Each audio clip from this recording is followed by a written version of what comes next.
Praise the lord. ఉదయకాలపు ప్రార్థన. ప్రేమ స్వరూపి అయిన యేసయ్య, నీ పరిశుద్ధమైన నామానికి స్తోత్రములు నాయన. గడిచిన దినమంతయు మమ్మల్ని నీ రెక్కల నీడలో భద్రపరుచుకుని మరొక నూతనమైన శుభదినాన్ని మాకు అనుగ్రహించినందుకై స్తోత్రాలు తండ్రి. ప్రభువా, మేమందరము ప్రార్థనలో ఎదుటకు తెల్లవారుజామునే లేచి నిన్ను స్తుతించే భాగ్యాన్ని మా అందరికీ దయచేసినందుకై స్తోత్రాలు తండ్రి. నాయన, నేటి దినాన ఎవరు ఏ సమస్యలతో బాధపడుతున్నారో వారందరి సమస్యలను తీర్చండి ప్రభువా. అదేవిధంగా ఎందరైతే అనారోగ్యంతో బాధపడుతున్నారో వారందరినీ నీ స్వహస్తాలతో ముట్టి వారిని బాగు చేయండి. నాయన ప్రభువా, ఎందరైతే ఆకలితో అలమటిస్తున్న ప్రజలను జ్ఞాపకం చేసుకుని వారిని పోషించండి తండ్రి.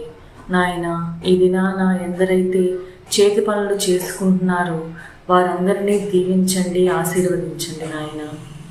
వారు ప్రయాణాలను చేస్తున్న వారి మార్గాలలో తోడై ఉండి తమ గమ్యస్థానాలకు తిరిగి మరలా చేరులాగున సహాయం చేయండి ప్రభువ.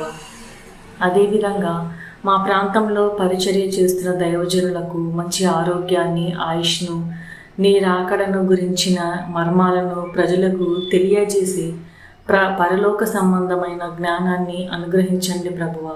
మా ప్రాంతం, పరిసర ప్రాంతాలు రక్షించబడేలా నీవు కృప చూపించండి నాయన.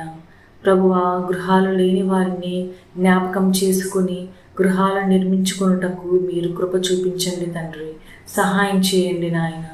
అదేవిధంగా ఎందరైతే నిరుద్యోగులు ఉన్నారో వారందరికీ వారి జ్ఞానం చొప్పున తగినటువంటి ఉద్యోగాన్ని అనుగ్రహించండి తండ్రి.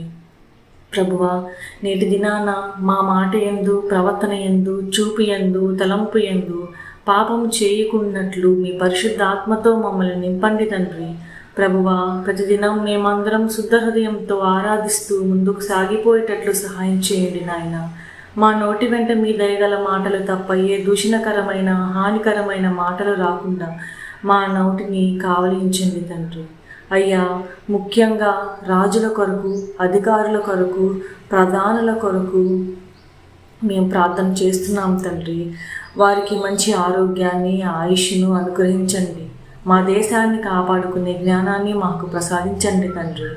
దేశంలోని యవనస్తులందరూ తమ తమ చెడు మార్గాలు విడిచి నీ యొక్క సత్యమైన మార్గాలలో నడిపించబడే విధంగా మీరు సహాయం చేయమని అడుగుతూ యేసయ్య అతి పరిశుద్ధమైన నామంలో ప్రార్థించి అడిగి వేడుకొనుచున్నాము పరమ తండ్రి. ఆమెన్.